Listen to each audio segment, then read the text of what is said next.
Hi, I'm Nancy Lagan, and I'm a champion director, and I'm here to help you learn to host coach. When you date a Tupperware party, it's really important to partner with your host and to have the very best Tupperware party for her or him that you can possibly do. And your job is to just be there to be her coach or his coach so that when they have their party, it's high sales, it's lots of datings, it's fun, it's interactive, and they want to do it again. And that's the key.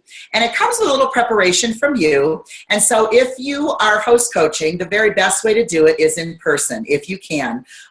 Pick up the phone, set a date with that person to meet them and to sit down and go over all the party planning. I usually do it at my Tupperware party when I am there, and I've dated parties at my party. I do it right there, give them the packet, and all my packets are all prepared ahead of time. So I'm going to share with you what I put in my host packet.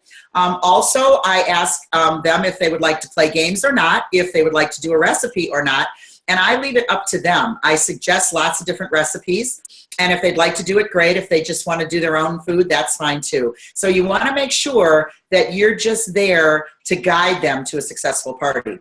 And the key for you too is if you host coach, great, and you do it all in the beginning, your parties will be higher sales and you'll make more money and have more fun and date more future parties. So in my packets that I put, now I've been in for 27 years, I do things old school, but I will tell you that it has worked for me for many years. And in my host packet, I always put about 5 catalogs, the large catalog. And then right now we have 2 sale flyers. So I make sure I put about 5 of each of those in there so that the host can get outside orders. Because the key to the bigger party is to get a lot of outside orders ahead of time before you show up at the party. Because if you do that, and they get about $200 in outside orders, and somehow it's a snowstorm and the party cancels, you just made money. She's not going to cancel that party completely because there's $200 in outside orders, and you made money and didn't do anything. So I put the catalogs. Then what I also do is I copy outside order forms, and these you can find online. I just clicked on outside order forms, and I printed one that I liked, and it's big enough they can write in it, and I print 3 sheets. I don't give them the ones with the carbon in my party packs because they usually give me the wrong copy, or they rip all the copies off and give it to the person with their order right away. So the people doing outside orders don't actually get a receipt until they get their order.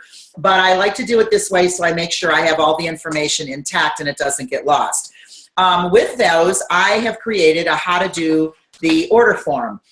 Because a lot of times people don't know how to add the tax, add the shipping. Do they add the tax first, the shipping first? So this little form, and I can put these on Champion for you under files, and it tells you, the host, how to add up the orders and to put their name, address, phone, and email on the order form, the right tax. I always include a tax chart for the area, whatever that may be. Add 10% shipping, minimum of $5, who to make the checks to, what credit cards we take, and then of course my name and number, website, and email is always at the bottom of that.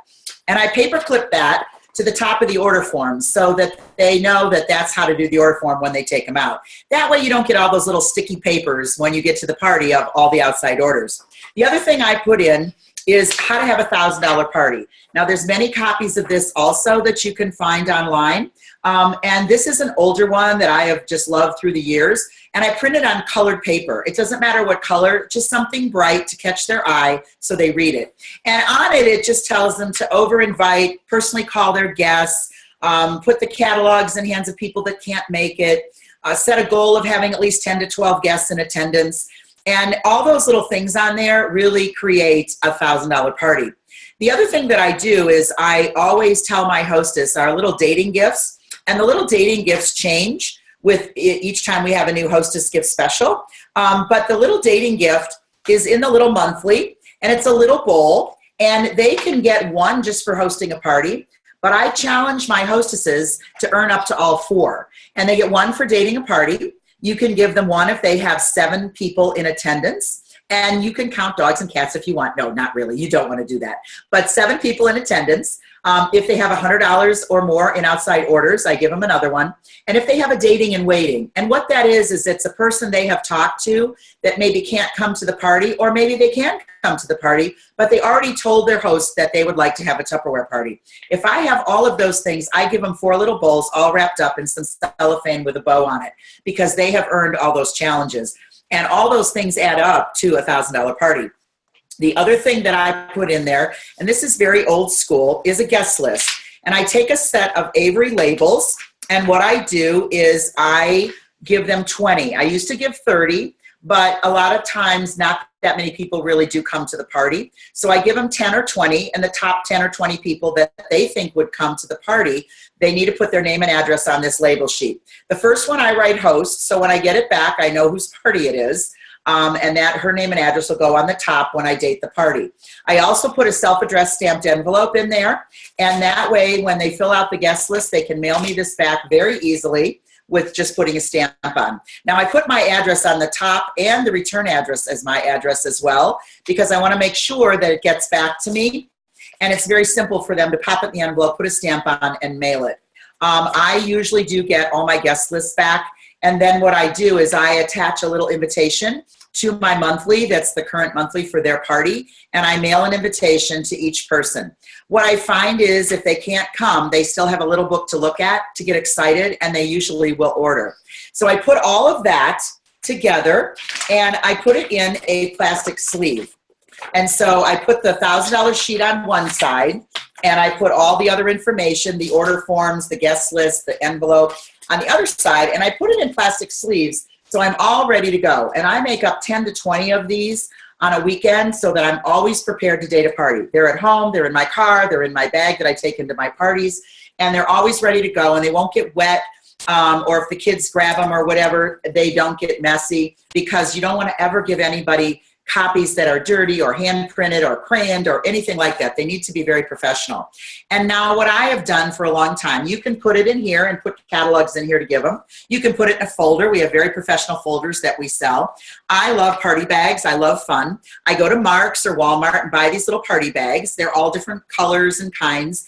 I buy the smallest one so that when you put the Tupperware book inside there, they can actually see the word Tupperware, and that when it's sitting on their desk at work, somebody might ask, oh, what's in your bag? And they see the word Tupperware on the catalogs. So I put all the catalogs, my 5 of each in there, and I take this guest list and I put that in the back. And so when I give them a party bag, I have many different ones at a party. They can pick the colors and the kind that they want. And I do it because when they get home from a party, if they have it in an envelope or just a flat piece of paper, it goes on their counter and maybe mail gets on top of it and the kids' school papers, and it might get lost. But in a bag, it sits upright. And even at their desk at work, they take it to work. People can pull in and out the catalogs very simply, and all the order forms and everything's right in there for them. And so it's just what I do, but it has worked for me for a long time. And however you host coach, you want to also make sure you keep in contact with that host from the day you date the party till the time of the party. I also write thank you notes. As soon as I date a party, I send a note off, a personal handwritten note, and saying thank you so much for allowing me to have a party with you. I'm so excited. I can't wait to meet your friends and family.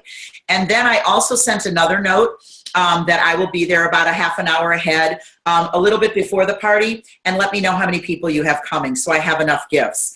And you know what? That contact in a friendly way, even if they don't answer and you leave it on their machine, they don't forget that they're having a Tupperware party with you. So I hope that helped a little bit. Good luck on your party planning, and I'll be on another video to tell you how to date some parties. Thanks. Have a great day.